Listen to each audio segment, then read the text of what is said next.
নমস্কাৰ বন্ধু বান্ধৱীসকল, কি খবৰ আপোনালোকৰ? সকলোৱে ভালে চাগে? মোৰো ভালে। ইয়াত ভিডিঅ'টো টমটমৰ পৰাই আৰম্ভ কৰিছোঁ। ইয়াত দেখিছেনে, টাউনলৈ বুলি ওলাই মেলি লৈছোঁ। টাউনলৈ মানে আমি টাউনৰ ককাহঁতৰ ঘৰলৈ বুলি গৈছোঁ। ইয়াত দেখিছেনে, আহি আছোঁ। আহি আকৌ ককাহঁতৰ ঘৰ পালোহি আৰু পোৱাটো ভিডিঅ' নকৰিলোঁ। এয়া ৰাতিলৈ শাস্ত্ৰ পঢ়া আছিল, তাৰ বাবে আমি আইতাই মই আহিছিলোঁ। এয়া দেখিছেনে, শাস্ত্ৰ পঢ়িলে আৰু বাকীখিনি ৰাতি বহুত দেৰি হ'ল, ভিডিঅ' নকৰিলোঁ।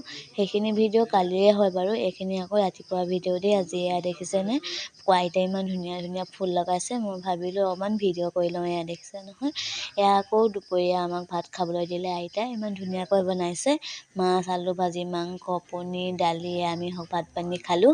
খাই বৈ লৈ আকৌ আমি ঘৰলৈ আহিলোঁ। দেখিছে নহয়, এয়া টমটমত ঘৰলৈ বুলি আহি আছোঁ। ঘৰ আহি পালোঁ, পাই মেলি কাপোৰ কানি সলাই ল'লোঁ। লৈ বোলো ভাবিলোঁ ভিডিঅ'টো আপোনালোকৰ বাবে আগবঢ়াওঁ। মোৰ ভিডিঅ'টো ভাল পালে লাইক, কমেণ্ট, শ্বেয়াৰ, ছাবস্ক্ৰাইব কৰি দিব। আকৌ এটা ভিডিঅ' লগ পাম। আজিলৈ আহিছোঁ, বাই, ধন্যবাদ।